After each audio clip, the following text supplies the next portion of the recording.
There is a man in every room who says almost nothing. He does not raise his voice.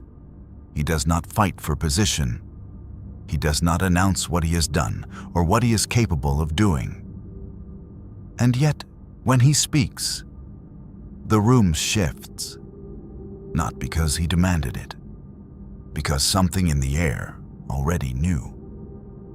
Most people believe respect is something you earn by performing, by being loud enough, busy enough, impressive enough. They think if they work harder, if they say the right things, if they make themselves visible, eventually people will give them what they deserve. But here is what they never tell you.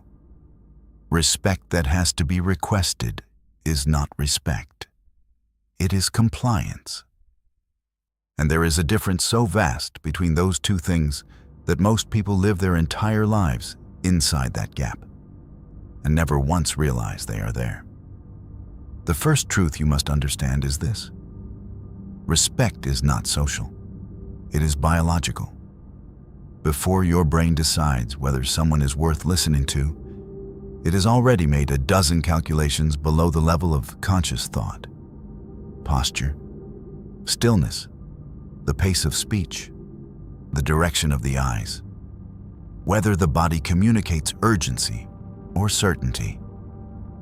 People do not consciously choose who they respect. Their nervous systems decide first, and the mind builds a story around that decision afterwards. This is why the most respected people in any room are often not the most talented. They are the most regulated, the calmest, the ones who do not appear to need the moment to go in their favor. Because the brain interprets stillness as safety, and it interprets safety as power. Ask yourself, have you ever watched someone lose the room, not by saying something wrong, but simply by needing the response too much? You could feel it, the energy of someone who requires your approval. And something in you, almost involuntarily, stepped back. That is the hierarchy of respect, operating in real time. The second psychological law is the one most people violate every single day. Over-explanation destroys authority. When you feel the need to justify your position, to over-clarify your reasoning, to make sure everyone fully understands why you made a decision, you are communicating one thing above everything else. You are not sure they should believe you. And the moment that signal goes out, the people around you pick it up. Not consciously. They do not say to themselves, "He seems uncertain." They simply begin to weigh your words differently. Treat your decisions as suggestions. Look for someone else in the room who seems more certain, and shift their attention there. The man who explains everything slowly loses the room. The man who states, then moves, holds it. Understand this. Silence after a decision is not arrogance. It is the signal of someone who does not require the world's permission to act. And people are magnetically drawn to that quality because it is rare. Because most of them are exhausted from seeking approval. And when they encounter someone who has stopped asking for it, they feel something they cannot quite name. That feeling is respect. Now here is where things become dangerous. There is a layer beneath all of this that most people never reach. Because the conversation about respect usually stops at confidence. Speak firmly. Hold eye contact. Don't apologize too much.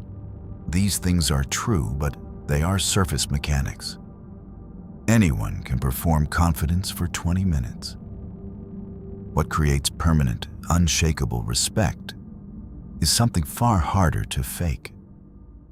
It is the alignment between what you value and how you actually live. Most people are fractured. What they say they believe does not match how they spend their time. What they claim to stand for collapses the moment it becomes inconvenient. And people around them sense this fracture. Even when they cannot articulate it, something feels slightly off. The words are right, but the weight behind them is missing. The person who lives in full alignment, who refuses things that contradict their values, who says difficult truths without softening them to the point of meaninglessness, who is the same person in private that they appear to be in public. That person carries something in their presence that cannot be manufactured. Conviction. And conviction is the rarest currency in human interaction. The third mistake most people make is confusing fear with respect. They are not the same thing. Fear produces compliance. People do what you want because the alternative is worse. They smile in your presence and dismantle you the moment you leave the room. Respect is chosen. It cannot be forced. It is given freely by people who genuinely recognize something in you that they do not have words for. The man who rules through fear must constantly escalate to maintain control. He is always one moment of weakness away from collapse. The entire structure depends on everyone continuing to believe the threat is real.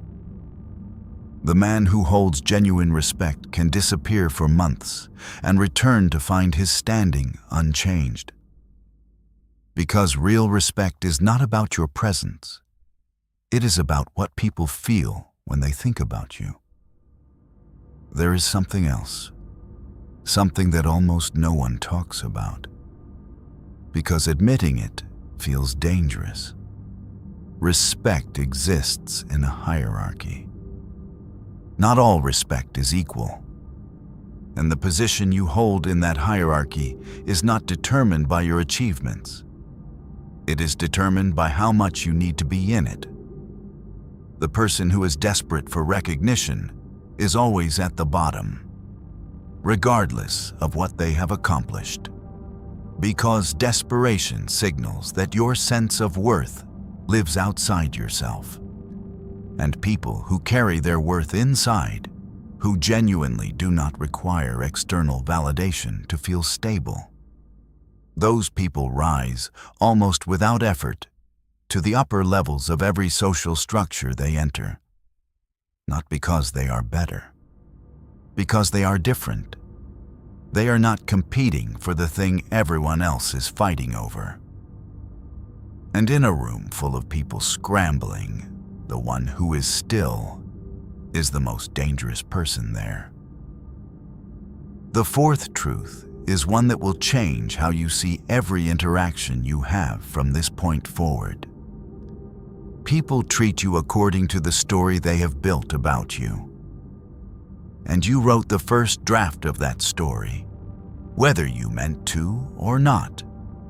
Every time you laughed off a boundary being crossed, every time you said yes when your entire body was saying no, every time you minimized your own position to make someone else comfortable, you handed them a pen, and they wrote something down.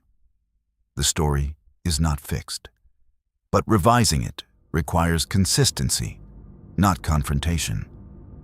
You do not fix a broken perception with a single dramatic moment. You fix it by behaving differently, over and over, until the new data becomes impossible to ignore. This is the part people skip. They want the shortcut, the one conversation that resets everything. But the hierarchy of respect is not built in a day, and it is not rebuilt in one. It is built in the 10,000 small moments where you either held your position or surrendered it. The final layer. Most people believe that respect is the destination. It is not. Respect is a mirror. It reflects back the relationship you have with yourself, with extraordinary accuracy. The people who struggle most to earn the respect of others are almost always at war with themselves internally. They carry a private verdict about their own worth that is far harsher than anything the world has said to them. And no amount of external validation ever fills that space. Because the brain always trusts the internal verdict over the external one. This is the part no one wants to hear. You can learn every social strategy. You can master body language, vocal tone, strategic silence, and it will help. It will move the needle. But underneath all of it, the foundation either holds or it does not. And the foundation is simply this. Do you believe, not perform, not convince others, but genuinely believe that your presence in any room is a fair exchange?